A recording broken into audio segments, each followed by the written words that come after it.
ಸ್ಥಳೀಯ ಜಿಮ್ಸ್ ವೈದ್ಯರು ಎಡವಟ್ಟನ್ನು ಮಾಡಿದ್ದಾರೆ ಎನ್ನುವಂತಹ ಆರೋಪ ಕೇಳಿ ಬರ್ತಾ ಇದೆ. ಪ್ರಮುಖವಾಗಿ ಬಾಣಂತಿ ಹೊಟ್ಟೆಯಲ್ಲೇ ಬಟ್ಟೆ ಉಂಡೆ ಹತ್ತಿಯನ್ನ ಬಿಟ್ಟು ಸ್ಟಿಚ್ ಹಾಕಿದ್ದಾರೆ ಅಂತ ಈ ವೈದ್ಯರ ಮೇಲೆ ಆರೋಪ ಈ ತರದ್ ಕೇಳಿ ಬರ್ತಾ ಇದೆ. ಫೆಬ್ರವರಿ 5ನೇ ತಾರೀಕು ಭಾಗ್ಯಶ್ರೀ ಅನ್ನೋರಿಗೆ ಸಿಸೇರಿಯನ್ ಅನ್ನ ವೈದ್ಯರು ಮಾಡಿರ್ತಾರೆ. ಒಂದು ವಾರದ ಬಳಿಕ ಹೊಟ್ಟೆ ನೋವು ಅಂತ ಆಸ್ಪತ್ರೆಗೆ ಭಾಗ್ಯಶ್ರೀ ಬರ್ತಾರೆ. ಈ ವೇಳೆ ಸ್ಕ್ಯಾನಿಂಗ್ ವೇಳೆ ವೈದ್ಯರ ಎಡವಟ್ಟು ಬಯಲಾಗಿದೆ.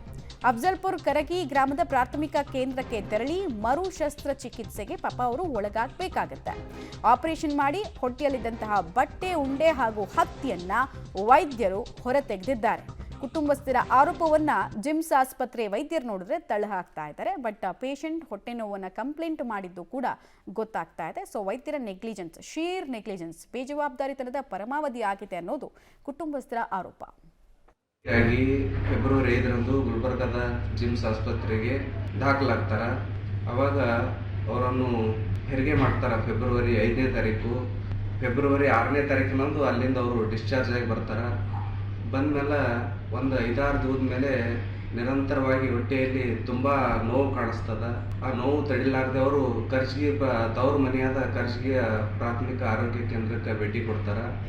ಅಲ್ಲಿ ಸ್ಕ್ಯಾನಿಂಗ್ ಮಾಡಲಾಗಿ ಅವ್ರಿಗೆ ಗೊತ್ತಾಗ್ತದ ಹೊಟ್ಟೆಯಲ್ಲಿ ಬಟ್ಟೆಯ ಉಂಡೆಯನ್ನು ಬಿಟ್ಟು ಸ್ಟಿಚಿಂಗ್ ಮಾಡಿದ್ದು. ಅದಕ್ಕೆ ತ್ವರಿತವಾಗಿ ಅವರನ್ನು ಕರ್ಜಿಗಿಯಲ್ಲೇ ಇರತಕ್ಕಂಥ ಶುಶ್ರೂಷಕಿ ಯಾರು ನರ್ಸ್